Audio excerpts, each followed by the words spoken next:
Pemirsa, untuk mengetahui pergerakan rupiah dan prospeknya pada pekan depan, kita telah terhubung dengan Ruli Arya Wisnubroto, Senior Financial Market Analyst Bank Mandiri.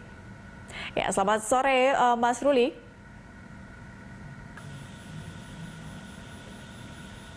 Selamat sore Mas Ruli.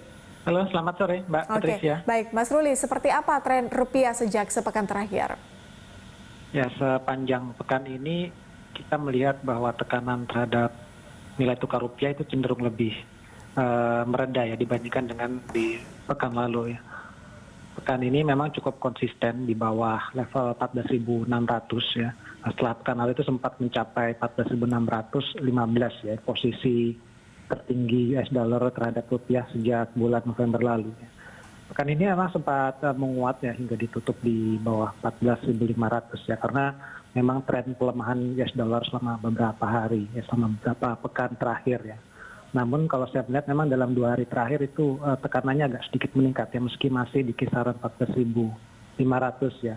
Jadi karena memang masih minimnya sentimen dari dalam negeri sebenarnya, jadi lebih banyak rupiah dipengaruhi oleh sentimen dari luar negeri ya, terutama adanya kasus COVID yang terjadi lonjakan di beberapa negara di Asia, khususnya di India, yang dikhawatirkan memang akan berdampak kepada pemulihan ekonomi di kawasan Asia yang juga akan lebih lambat dari yang diharapkan, termasuk di Indonesia. Apakah sentimen-sentimen tersebut juga masih akan mempengaruhi rupiah pada pekan depan, Mas Ruli? Kemudian prospeknya untuk rupiah pada pekan depan seperti apa?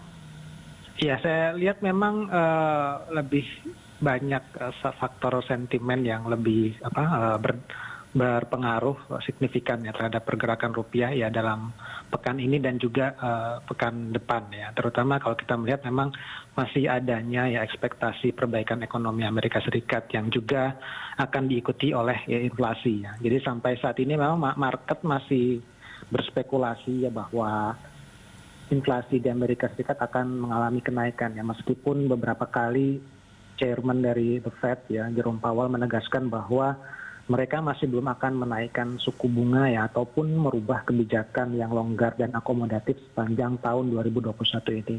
Sementara dari dalam negeri ya, pasar melihat bahwa aktivitas ekonomi belum banyak menunjukkan perbaikan yang signifikan, apalagi dengan adanya pembatasan kegiatan mudik lebaran ya. Biasanya lebaran itu dikaitkan dengan aktivitas ekonomi yang lebih tinggi ya. Namun dengan adanya pembatasan kegiatan ini kita lihat kondisi ekonomi mungkin belum banyak bisa pulih secara cepat ya. Jadi memang dari dalam negeri sentimennya belum bisa menopang pengaruh dari volatilitas yang terjadi di pasar global.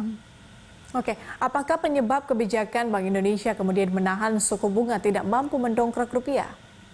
Ya, kembali lagi memang karena lebih banyak faktor sentimen ya. Jadi pergerakan rupiah di saat volatilitas yang tinggi dan tekanan yang juga tinggi seringkali lebih dominan faktor sentimen ya, bukan faktor fundamental ya. Secara fundamental perbedaan selisih suku bunga dengan US dollar yaitu dengan Amerika Serikat itu memang masih cukup besar. Selain itu dengan neraca perdagangan yang juga mencatatkan surplus cukup tinggi yang mencapai 5,5 miliar US dollar. Neraca transaksi berjalan juga masih akan surplus ya. Secara fundamental memang rupiah seharusnya lebih menarik ya, dengan imbal hasil sekitar 6,5% ya untuk SBN tenor 10 tahun ya. Jadi namun demikian memang seringkali lagi-lagi faktor sentimen yang lebih banyak berpengaruh terhadap volatilitas ke depan ya. Namun untuk minggu depan sendiri kalau kita lihat mungkin belum begitu banyak perubahan ya. Saya rasa mungkin masih akan tetap bergerak di kisaran 15.500 sampai dengan 14.500 sampai dengan 14.600. Oke, Mas Ruli, kemudian dana asing disebut bahwa terfokus ke pasar uang. Bagaimana Anda melihat tren inflow sepekan? Sepanjang pekan ini memang tren flow sebenarnya sudah terlihat membaik ya, khususnya di surat berharga negara. Jadi selama bulan April sampai dengan tanggal 20 sudah ada arus modal asing masuk sebesar 3,6 triliun ya. Minggu ini sendiri masuk itu sekitar 2,2 triliun. Sementara itu kalau di pasar saham ya ada kecenderungan terjadi arus modal asing keluar ya, sebanyak 800 miliar. Memang kalau kita melihat ada sedikit perubahan komponen kepemilikan asing ya dari saham ke obligasi. Jadi kalau kita lihat memang hal ini dipengaruhi oleh kondisi harga-harga SBN yang telah mengalami tekanan signifikan ya, terutama di pertengahan bulan Maret lalu ya, rasanya sempat menyentuh 6,8%. Ya saat ini sudah cenderung menurun, ya, kisarannya di 6,4%.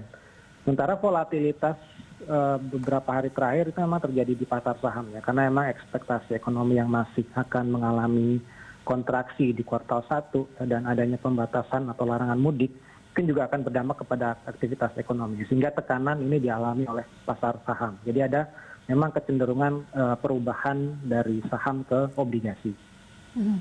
Oke, dengan sentimen saat ini, seperti apa kemudian Anda melihat arah pasar uang untuk jangka pendek sampai dengan menengah? Ya dalam jangka menengah dan jangka pendek ya, sepertinya memang pasar masih akan mengamati perkembangan khususnya saat ini yang menjadi perhatian sangat besar itu adalah pandemi ya di beberapa kawasan ya, terutama dengan yang saya sebutkan tadi bahwa ada lonjakan kasus yang cukup besar ya yang terjadi di India. Jadi kalau kita melihat memang harus ada kebijakan yang lebih protektif ya, atau dengan cepat menutup kedatangan dari India ya. Saat ini menjadi epicentrum dari pandemi ya. Saat kebijakan harus lebih ketat untuk mencegah adanya gelombang baru di pandemi di Indonesia.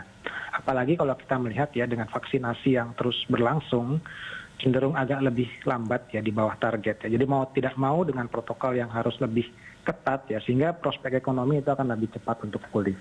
Sementara kalau kita lihat di bulan April dan Mei ini ya, ada kecenderungan peningkatan permintaan falas ya untuk kebutuhan pembayaran dividen dan repatriasi modal asing. Sehingga memang ada kecenderungan dalam jangka menengah ini permintaan falas itu akan cenderung naik ya. Jadi kita masih harus tetap mewaspadai adanya volatilitas di rupiah ya dalam beberapa waktu ke depan, Mbak Patricia.